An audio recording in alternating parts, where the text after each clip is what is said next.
The Victorian Opposition has made another significant health announcement, pledging to revamp the state's major trauma hospital. Well, the Premier again avoids questions about Victoria's corruption watchdog. Holly Edward-Smith is live in Melbourne. Holly, first on the Coalition's announcement, what does it entail?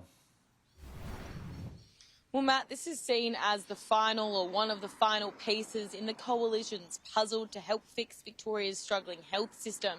It's one of 20 hospitals that the Coalition have now pledged to either revamp or build if they are elected in November. This $2.4 billion upgrade to the Alfred Hospital will see the creation of a new wing called the St Kilda wing. It will also see 79 ICU beds created and 102 acute mental health beds created.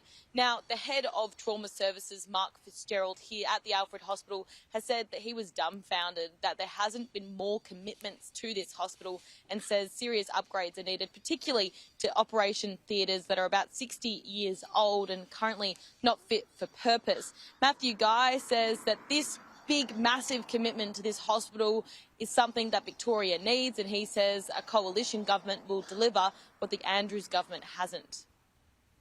He's had 8 years. He said he'd build the Milton Hospital, he hasn't. He said he'd build the Geelong Women's and Children's Hospital, he hasn't. He said he'd build 10 hospitals around Melbourne as community hospitals. They're not open, and I don't think any of them have actually started. It's time we had a government who kept their promises when it came to health. And Matt, this morning in the electorate of Albert Park, the Premier made his own health announcement, $23 million to go towards 1,500 vending machines for female sanitary products. He said that he hopes that this will help more women and girls feel comfortable going about their everyday duties, as well as help reduce the stigma around female health in this area. When asked about the Coalition's pledge to the Alfred, the Premier wouldn't confirm or deny whether his government will be making any funding announcements to the Alfred, but he did allude that there have been 15 days of campaigning so far and still 2 weeks to go, and he took the time to hit out at the Liberal Party's history when it comes to the Victorian health system. The most important thing to do for every single hospital is to make sure that you provide them with extra funding, not to cut hospital budgets. There are some who chose to do that when they had the unique chance.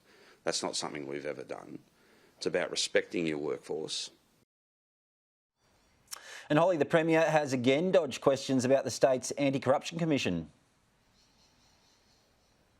Matt, integrity is a key issue leading up to polls opening on November 26, and it's been re-sparked by the Independent Broad-Based Anti-Corruption Commission, or IBAC, Chief Robert Redlich, saying that Operation Daintree could be made public, and if things had been done again, that those hearings should have been made in a public forum.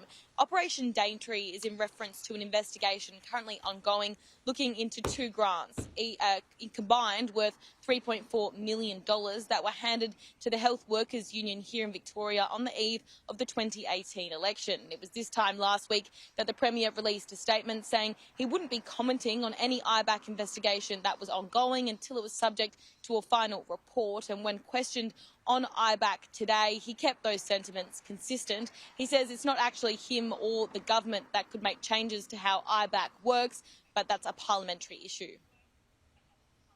There is a process in the Act, and there are decisions that are made by the agencies about those matters. They're not matters that I'm involved in or any politicians involved in, really. They're ultimately a matter for our agencies to determine.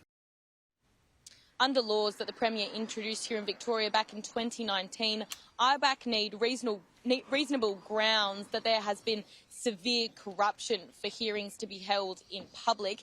Matthew Guy has spoken publicly on a number of occasions asking the Premier to answer questions, and today he remained consistent with his concerns over the Premier and his government being somehow involved or questioned in a number of IBAC inquiries. This government is facing 4, maybe 5 Corruption Commission investigations. This is unprecedented. It's really unprecedented. And we need to do all we can to give Victoria that fresh start. You know, we've said very clearly, this state needs a fresh start. You've got to move on from a government facing multiple Corruption Commission investigations. Matt, there are just a few days until pre-polls open here in Victoria and 2 weeks until the majority go to the polls on November 26th to decide between Premier Daniel Andrews and Opposition Leader Matthew Guy. Health, public transport, infrastructure and integrity are all key issues leading up to that day. Thanks, Holly. Holly Edward-Smith there on the campaign trail in Melbourne.